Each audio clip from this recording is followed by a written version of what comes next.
All right, I think it's time for announcements. Are there announcements? Larissa, I believe you have one. Yes. This is for the pastoral care meeting. Please join us on June 8th back in the dorm room. Grab your coffee. We're going to just give updates, and we haven't had one in a while, but we just would like to get to know more of the congregation's needs and talk about them. One of the updates is with Bruce Johnson. He's been in the Baltimore Washington Medical Center a good week. He's in room 788. He went there with pneumonia, but now it's turned into double pneumonia, and he's has COVID, but the worst is sepsis on his aortic stents. So he's very weak right now, and he's not a candidate for surgery. So if you could please put him in your blessings, would be much appreciated.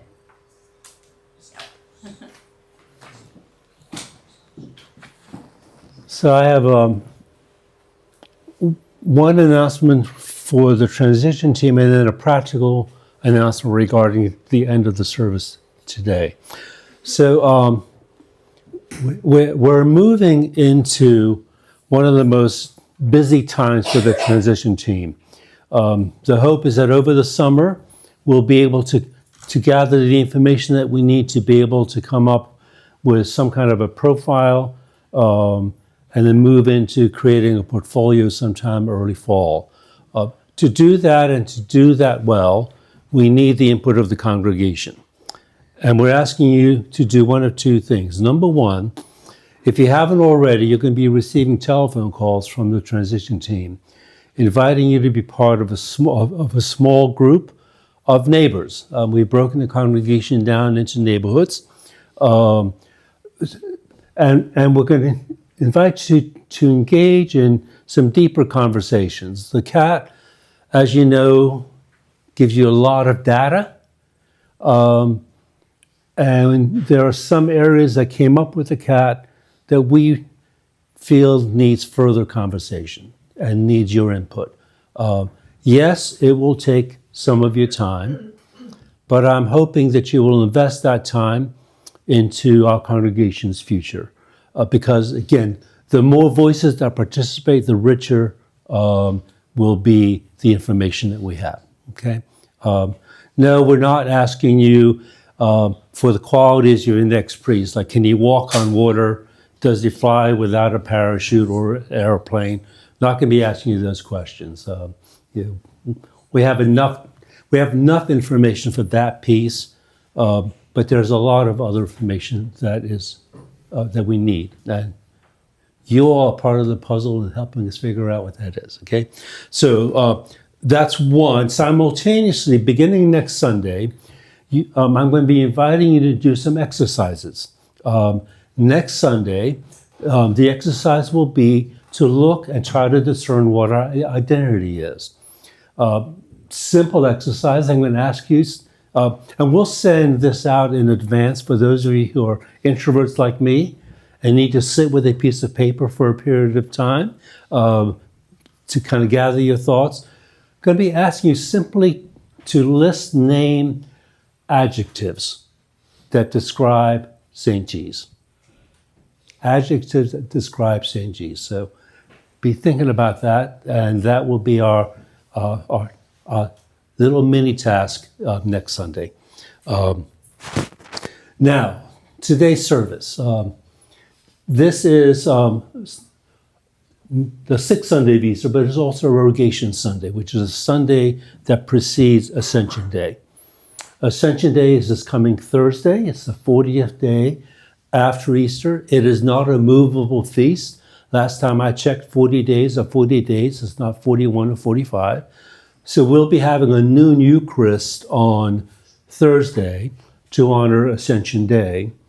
But the Sunday and the 3 days prior to Ascension are Rogation days. Rogation comes from the Latin rogare, to ask. And these have traditionally been times when we ask God's blessing, not just upon living things like plants that oftentimes are planted at this time of the year, but to shower our community with God's blessing. So when the service ends today, we're going to do a relatively short procession. We'll begin after the recessional hymn by flipping to the second bulletin today. And make sure you take that one home. I'll tell you why in a second. We'll do some prayers to bless water, soil, plants, and seeds.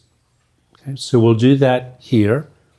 And then we will begin the procession. We're going to walk out the side door, down the hallway, across the little patch of grass to this corner of the parking lot, where we'll be facing towards the west and saying a series of prayers.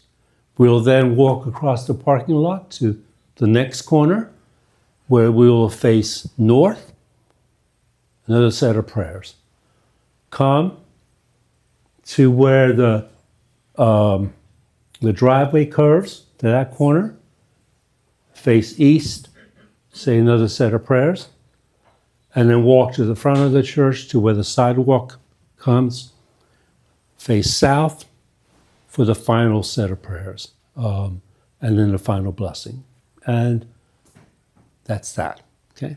That would be the irrigation procession. At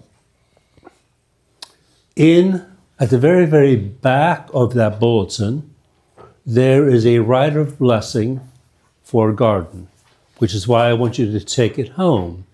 Because if you've been working furiously on your garden and everything is planted and it's ready to go, now you have a very, very simple rite where you can ask God's blessing upon your little plot so that it is productive and you have lots of tomatoes and squash and lettuce and beans and cucumbers and God knows what else. Whatever it's what you plant, right? Because if you don't plant cucumbers, you're not going to get any cucumbers. Like I know I'm not going to get any watermelon because I'm not planting watermelon. They just take up way too much space in my tiny little garden. Okay, so stay put, prayers, then our super acolyte Ava will lead us on with the cross.